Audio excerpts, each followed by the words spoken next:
Hello friends, welcome to my channel. இன்றைக்கி நம்ம வீடியோவில் ஒரு 20 டெய்லரிங் டிப்ஸ் தான் பார்க்க போகிறோம். அதுக்குள்ள நம்ம சேனல் இப்போ தான் ஃபஸ்ட் டைம் பார்க்குறீங்க, சப்ஸ்கிரைப் பண்ணிக்கோங்க. வாங்க வீடியோக்குள்ளே போகலாம். இப்போ டெய்லரிங் டிப்ஸ்லாம் ஃபஸ்ட் ஒன் பார்க்கலாம். உங்களோட மிஷினை நீங்கள் எப்போயுமே ரெகுலராக மெயின்டைன் பண்ணிகிட்டே இருங்க. நீங்கள் தைக்கலாட்டினாலுமே 1 வீக்ஸ் 2 வீக்ஸ்க்கு ஒரு தடவை நீங்கள் ரெகுலராக க்ளீன் பண்ணி கீழே பாபின் கேஸ் போடுற இடம் அங்கெல்லாம் வந்து தூசியாக இருக்கும். அது ஃபுல்லாக நீங்கள் தொடச்சிட்டு ஃபுல்லாக நீங்கள் ஆயில் போடணும். இந்த மாதிரி நீங்கள் ரெகுலராக ஆயில் போட்டிங்கன்னா தான் உங்கள் மிஷின்லாம் சவுண்டு வராமல் இருக்கும். ரொம்ப நாள் நல்லா பிரச்சனை இல்லாமல் ஓடும். இல்லைனா அதிகமாக பிரச்சனையாகி நீங்கள் சர்வீஸ் கொடுக்க வேண்டியது இருக்கும். அதனால் நீங்கள் ரெகுலராக மெயின்டைன் பண்ணிக்கோங்க. இப்போ நெக்ஸ்ட்டு வந்து கிளாத் கட் பண்ணுறதுக்கு ஒரு நல்ல குவாலிட்டியான சிசர் ஒன்று வாங்கி வச்சுக்கோங்க. அந்த மாதிரி நீங்கள் நல்ல சிசர் வச்சிங்கன்னா தான் கிளாத் கட் பண்ணுறப்ப ஈஸியாக இருக்கும், உங்களுக்கு கட் பண்ணுறதுக்கு ஆசையாக இருக்கும். அதனால் வந்து நல்ல குவாலிட்டியான சிசர் ஒன்று வச்சுக்கோங்க. இப்போ நெக்ஸ்ட்டு வந்து நீங்கள் ஒரு ட்ரெஸ் தைக்க போகிறீங்கன்னா அந்த கிளாத் வந்து ரொம்ப முக்கியம். அந்த கிளாத் வந்து நீங்கள் நல்ல குவாலிட்டியான கிளாத்தை எடுத்துக்கோங்க. அப்படின்னா அது ரொம்ப நாள் உழைக்கும். இப்போ நீங்கள் ஒரு ட்ரெஸ் தைக்கிறது வந்து நீங்கள் நல்லா ரொம்ப நாள் உழைச்சா தான் நல்லாயிருக்கும். அதனால் வந்து நீங்கள் ஃபஸ்ட்டு சூஸ் பண்ணுற கிளாத் வந்து நல்ல குவாலிட்டியான கிளாத்தை சூஸ் பண்ணிக்கோங்க. இப்போ நெக்ஸ்ட்டு டிப்பு வந்து நீங்கள் எப்போயுமே கிளாத் கட் பண்ணுறதுக்கு முன்னாடி ப்ரீ வாஷ் பண்ணிக்கோங்க. ஏன்னா நிறையா கிளாத் வந்து தண்ணியில் போட்டோன்னே சுருங்கும். நீங்கள் வாஷ் பண்ணாமல் நீங்கள் அப்படியே கட் பண்ணி ஸ்டிச் பண்ணிங்கன்னா அது நீங்கள் தைச்ச பிறகு வந்து வேறு அளவுக்கு மாறிடும். அதனால் நீங்கள் எப்போயுமே வந்து வாஷ் பண்ணிவிட்டு நீங்கள் அதுக்கப்புறம் நீங்கள் மார்க் பண்ணி கட் பண்ணுங்கள். அப்போ வந்து உங்களுக்கு கரெக்டாக இருக்கும். இப்போ நெக்ஸ்ட்டு நீங்கள் கிளாத்தில் மார்க் பண்ணி கட் பண்ணுறதுக்கு முன்னாடி கிளாத்தை வந்து நல்லா அயர்ன் பண்ணிக்கோங்க. அயர்ன் பண்ணிவிட்டு நீங்கள் மார்க் பண்ணுறப்போ உங்களுக்கு ஈஸியாக இருக்கும்.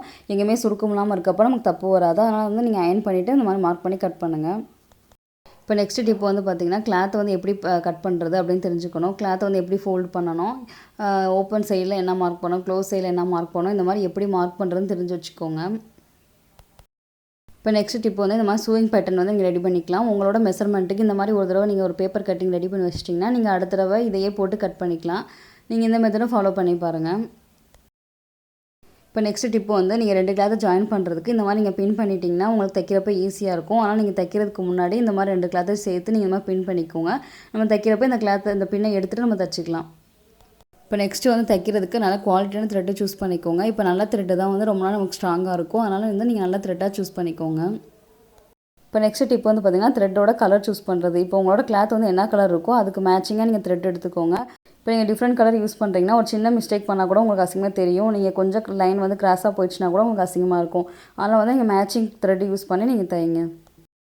இப்போ நெக்ஸ்ட் டிப் வந்து பார்த்திங்கன்னா மிஷின் ஊசி பற்றி தெரிஞ்சுக்கணும். நீங்கள் ஒவ்வொரு கிளாத்துக்கு ஏற்றாப்புல நம்ம வந்து மிஷின் ஊசியை சேஞ்ச் பண்ணிக்கணும். இப்போ கனமான கிளாத்னா அதுக்கு தகுந்தாப்புல நம்ம மிஷின் ஊசி போடணும். லேசான கிளாத்னா அதுக்கு தகுந்தாப்புல மிஷின் ஊசி போடணும். அப்படின்னா தான் வந்து உங்களுக்கு தையல் வந்து கரெக்டாக வரும். ஊசி வந்து நீங்கள் கரெக்டாக போடலை அப்படின்னா ஊசி உடையும், தையல் வந்து சரியாக விழாது. இந்த மாதிரி நிறைய ப்ராப்ளம்லாம் வரும். அதனால் நீங்கள் கரெக்டாக வந்து எந்த கிளாத்துக்கு எந்த ஊசி போடணுமோ அதை பார்த்து கரெக்டாக போட்டுக்கோங்க. இப்போ நெக்ஸ்ட் டிப் வந்து பார்த்திங்கன்னா நம்ம தைக்கிறதுக்கு முன்னாடியே நம்ம என்ன தைக்க போகிறோம் அப்படின்னு சொல்லிட்டு நீங்கள் ஒரு பிளான் போட்டு வச்சுக்கோங்க. அந்த மாதிரி நீங்கள் பிளான் போட்டு வச்சிட்டிங்கன்னா டயத்தை வந்து நம்ம கரெக்டாக ஒதுக்கிடுவோம். நமக்கு வந்து தையல் வேலை ஈஸியாக முடிஞ்சிடும். அதனால் வந்து நீங்கள் முன்னாடியே பிளான் பண்ணி வச்சுக்கோங்க. இப்போ நெக்ஸ்ட் டிப் வந்து பார்த்திங்கன்னா நம்ம எப்போயும் க்ரியேட்டிவாக இருக்கணும். நம்ம ஒரு கிளாத்தை பார்த்தோன்னே இந்த கிளாத்தில் இந்த மாதிரி ட்ரெஸ் தைச்சா நல்லாயிருக்கும், அந்த மாதிரி நம்ம யோசித்து அந்த மாதிரி தைக்கணும். இப்போ நெக்ஸ்ட் டிப் பார்க்கலாம். இப்போ கரண்ட்டில் வந்து என்ன ஃபேஷன் இருக்குது, ட்ரெண்டில் இருக்குது நீங்கள் கண்டிப்பாக தெரிஞ்சுக்கணும். ஏன்னா ஃபேஷன் வந்து சேஞ்ச் ஆகிக்கிட்டே இருக்கும். அதனால் நீங்கள் கரண்ட்டில் என்ன ஃபேஷன் இருக்கோ அதை தெரிஞ்சுக்கிட்டு நீங்கள் அதுக்கு தகுந்த ட்ரெஸ் ரெடி பண்ணணும். இப்போ நெக்ஸ்ட்டு வந்து இந்த மாதிரி நீங்கள் எக்ஸ்ட்ரா ஸ்விங் டூல்ஸ் கூட வாங்கிக்கலாம். நம்ம ஃபஸ்ட்டு ஸ்டார்ட் பண்ணுறப்ப பேசிக் ஸ்விங் டூல்ஸ் தான் வச்சுருப்போம். நம்ம நெக்ஸ்ட் லெவலுக்கு போகிறப்ப இந்த மாதிரி எக்ஸ்ட்ரா நீங்கள் ஸ்விங் டூல்ஸ் கூட வாங்கி வச்சுக்கலாம். இப்போ நெக்ஸ்ட்டு வந்து இந்த மாதிரி ஸ்மால் கிளிப்லாம் இருக்குது. நீங்கள் தைக்கிறதுக்கு இந்த மாதிரி ஸ்மால் கிளிப்பை யூஸ் பண்ணி கூட நீங்கள் தைக்கலாம். இப்போ நெக்ஸ்ட் டிப் வந்து பார்த்திங்கன்னா உங்கள் சூயிங் டூல்ஸை எப்போயுமே நீங்கள் ஆர்கனைஸாக வச்சுக்கோங்க.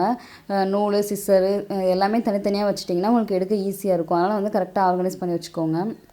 இப்போ நெக்ஸ்ட் டிப் வந்து பார்த்திங்கன்னா நம்ம தச்சு முடிச்சதுக்கப்புறம் நம்ம ப்ராப்பராக சீம் வந்து ஃபினிஷ் பண்ணணும். இந்த மாதிரி சீம் ஃபினிஷ் பண்ணோன்னா நம்ம கிளாத்தில் வந்து நூல் பிரியாமல் இருக்கும். அதனால் இந்த மாதிரி மெத்தட் ஃபாலோ பண்ணிக்கோங்க. இப்போ நெக்ஸ்ட் டிப் வந்து பின்னை ஸ்டோர் பண்ணுறதுக்கு இந்த மாதிரி பின் குஷன் யூஸ் பண்ணிக்கோங்க. இந்த மாதிரி யூஸ் பண்ணுறப்ப நம்ம பின்னோட ஷார்ப்னஸ் வந்து போகாமல் இருக்கும்.